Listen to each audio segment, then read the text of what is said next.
Here's the tool that'll save American education. Hello, I'm Steve Forbes, and this is What's Ahead, where you get the insights you need to better navigate these turbulent times. The unconscionable actions of teachers' unions and complicit politicians in repeatedly and unnecessarily keeping kids out of the classroom is kindling a growing movement to bust up the government school monopoly.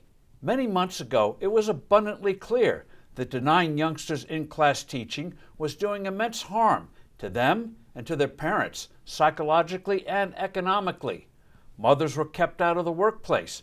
Depression and suicide surged. Drug and physical abuse tragically increased. What made this situation so appalling was that for a year, science and experience had demonstrated that with proper precautions, it was safe to resume in-class instruction. Schools in Europe, Japan, and elsewhere reopened with virtually no ill effects. Yet teachers' unions and school bureaucracies in the U.S. dragged their feet, shamelessly shaking down politicians for more and more money and more concessions. Their attitude was clear: the children and their families be damned. An attitude reinforced by videos showing teachers bad-mouthing parents and taking vacations while kids were kept home. Now, a device is at hand that promises to liberate parents and their children from such an intolerable situation for good. After all, even before the pandemic, the evidence from basic tests was demonstrating that millions of kids were getting a rotten education. This tool is called Education Savings Accounts, ESAs.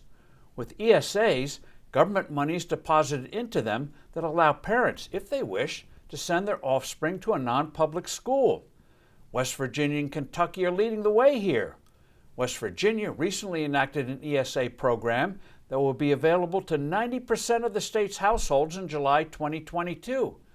Not only will these accounts cover tuition, but can also be used for tutoring, online courses, and textbooks. Kentucky's version is a bit less sweeping, but no less revolutionary in giving parents genuine choice in the schooling of their kids. Numerous states have charter schools and various forms of scholarships funded through tax credits.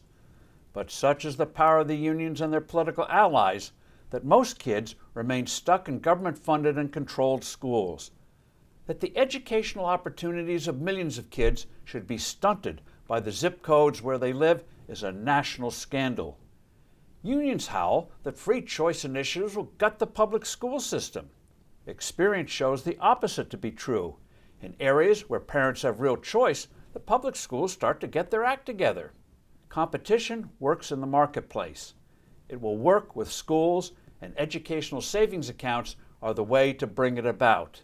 America's children, most especially those in underserved areas, will be the beneficiaries, and ultimately, so will the entire nation. I'm Steve Forbes. Thanks for listening. Do send in your comments and suggestions. I look forward to being with you soon again.